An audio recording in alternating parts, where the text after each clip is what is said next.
Hey there, welcome back to this week of Leading from the Middle. I'm Helen Young-McLaughlin, and I have decided to take an opportunity to connect with 23 different leaders and learn a little bit about what they believe companies can do to transform their middle managers into their most valuable asset. We have a little fun with this. I do this by asking one question and loving the responses.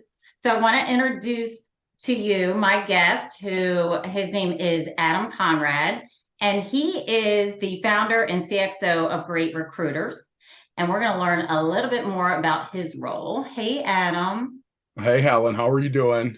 I'm good. Thanks so much for Awesome. being Well, here. thank you for inviting me. Yes. Yeah, tell us a little bit more about you and your company. Yeah, just a little background on myself. I've been in the staffing industry for about 25 years now.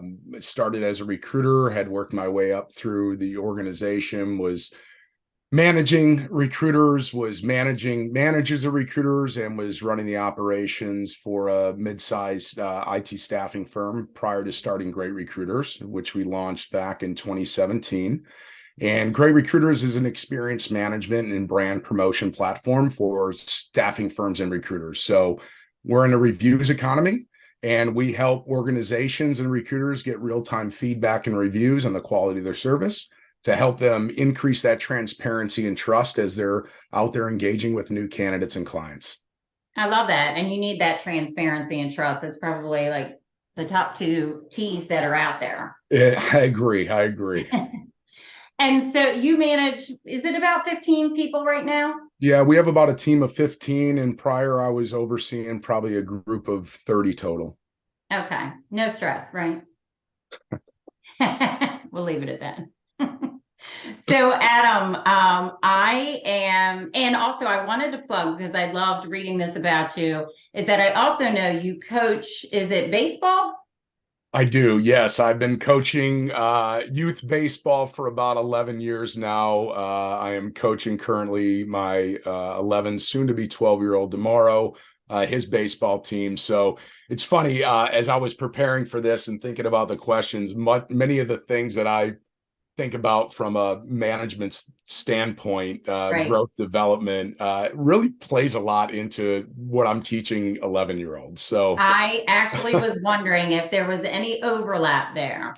there is indeed. It's all about investing in the people. So whether or not they're 11 or if they're on your team in an organization, it's all about how you can invest and lead and be there for them as a resource. So I take a lot of what I've done in baseball and vice versa and interchange those things.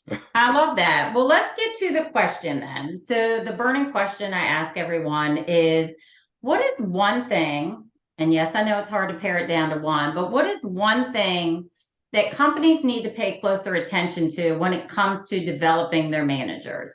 Yeah, that's a loaded question. You know that is a loaded question. But when I really broke it down, one of the trends that I see when we're moving people from maybe producer roles into that middle management or first time manager is we tend to look at top performers in a certain discipline and we think because they're a top performer, let's go ahead and put them, they'd be great managers. And I don't think that's a bad idea. I just think it's a cautious thing that organizations need to be aware of, because the best producer doesn't mean they're always the best manager of people.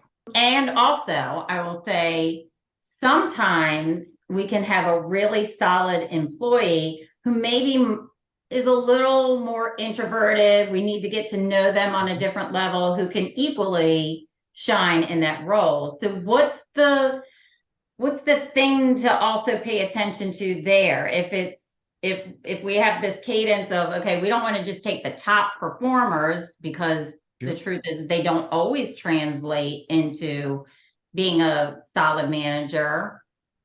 What do we need to pay attention to there? I think one of the biggest things for the middle management side is to understand really where they fit into the organization. I think Mhm. one, if they are a producer that's moving into a management role, is that it's no longer about their individual contribution. The success of them as a manager is really the totality of their team's execution.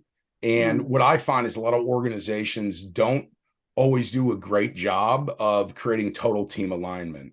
And what I mean by that is allowing that team manager to understand how the contributions from their team or department are aligned with the overall goals and objectives of the organization, and helping them to be able to articulate down to the team member how they then fit into the team to help reach the overall organization. And it's a challenging thing for larger organizations as well to do, but even small ones is we need to have purpose, right? Beyond just the pay. And I need to understand how the time that I'm investing in an organization is helping that organization meet the objectives, and how I can better help my team members align themselves to reaching our team objectives. And I think that's, for me, one of the biggest things that is missed is taking the time just to step back and really talking about the alignment of where that team department manager is going to fit into the overall strategy of the organization. And I think repeating that conversation so people understand it's not just a one-time, hey, all right, now you're going to become a manager, let's talk about the alignment. I think those conversations need to happen on a regular basis. Like, I call it zooming in, zooming out. Yeah. Right? So we can easily zoom in, we know our tasks, we're going to, take care of all the things that we need to accomplish to ensure that the customer has what they need, et cetera. But I think to be able to zoom out and ask ourselves a couple of questions like, okay, do I understand the why around this? Am I communicating that why to my team? And, are people understanding, like you said, the purpose or the overall goals and objectives? And I don't know, I can tell you from when I started leading, nobody really guided me around that. How do you do that? Yeah, so it's funny. I mean, it's a point that I had there, and I think it's important for new managers to have a mentor, not a boss, but I do think it's helpful to take somebody who's kind of been through that path and be able to buddy them up in a system that allows them to have a little bit more freedom, maybe talking about the challenges that they're having in a safe environment. I think that's a really good framework to put in place. Sometimes when it's your boss, maybe you're not comfortable sharing that there's things that you're feeling a lack of confidence on, or maybe there's issues that you have. So I think giving somebody a mentor or a buddy within the organization who has kind of gone through that path as well, as a soundboard, as a coach, of somebody just to be an ear as they're growing into that role, is a really important thing that I see being successful for those companies that do that. And I'll also just plug, like, having a coach, right? We're going to take it back to the baseball team.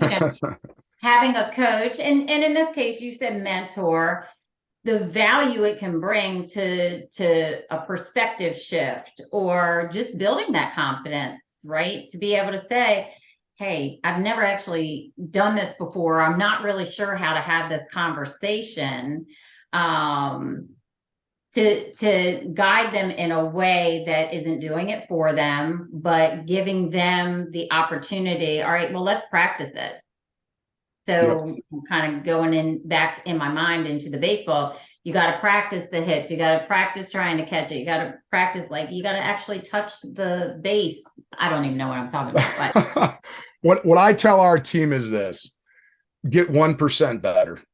Get 1% better every day. And if you incrementally compound that 1% better, you become 36 times better at the end of the year. Part of that, though, is they have to feel comfortable, because I don't know about you, but I've learned more from failing than from succeeding. And I think that's another thing, is that you have to foster an environment for somebody that it's okay to fail. We want people to take chances. We don't want to fail and lose everything, but giving them the freedom that they don't have to be perfect takes a lot of pressure off them, especially if they're new in that role. And it's those coaching opportunities when they do fail, is giving them enough rope to let them kind of exercise that muscle, but also have the support behind them from a learning and development if things go a little bit of sideways. So I always tell my kids, look, you're up to bat, 10 times, and hitting 3 is you're an all-star. In business, it's a little bit different.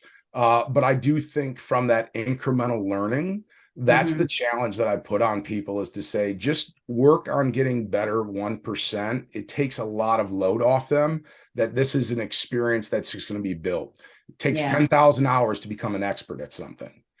So if you Woo. consider you're a new manager, it's going to take you, 5 years to really get it in there Right. and experience all those things. And so I think that environments that foster that kind of environment, I think they're going to see their managers succeed a lot more Right. because they don't have that pressure to be perfect. Yeah, I love that.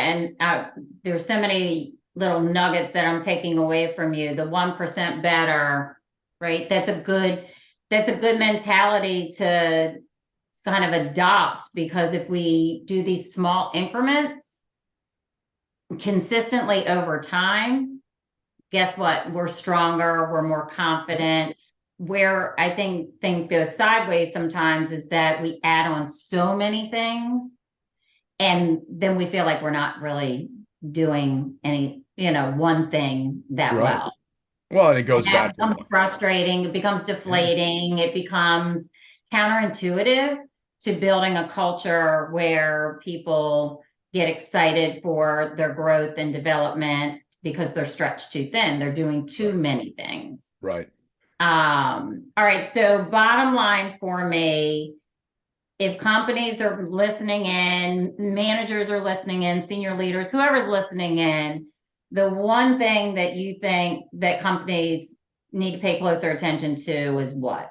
I think it starts with the foundation of understanding where I'm aligned to the total organization, because if not, there's a lot of friction when things are pointing in the different direction. And so for me, that starts from the top leadership down, of being Mm-hmm. able to cascade that message, that goal, the outcomes that you're looking for, and having clarity of where I need to be and where the team needs to be in order to help achieve that. I think clarity is really important, and truly understanding where that alignment is of what I'm being asked to do and how that Right. translates into the overall outcome for the organization in a positive way. Makes total sense. And I just like to plug the reminder, it is not one conversation. It is not one It conversation. is not a It one-time is conversation. And you might feel like you're repeating yourself at times, but there's so much value to it. I liken it to every year we hear, wear your sunscreen, right? We get reminders about wear your sunscreen. And that's purposeful. So we don't want to do this one time a year. We want to remind people, all year long about where are we starting off, what's changed in the last month or the last quarter, whatever it may be, the last week for some people.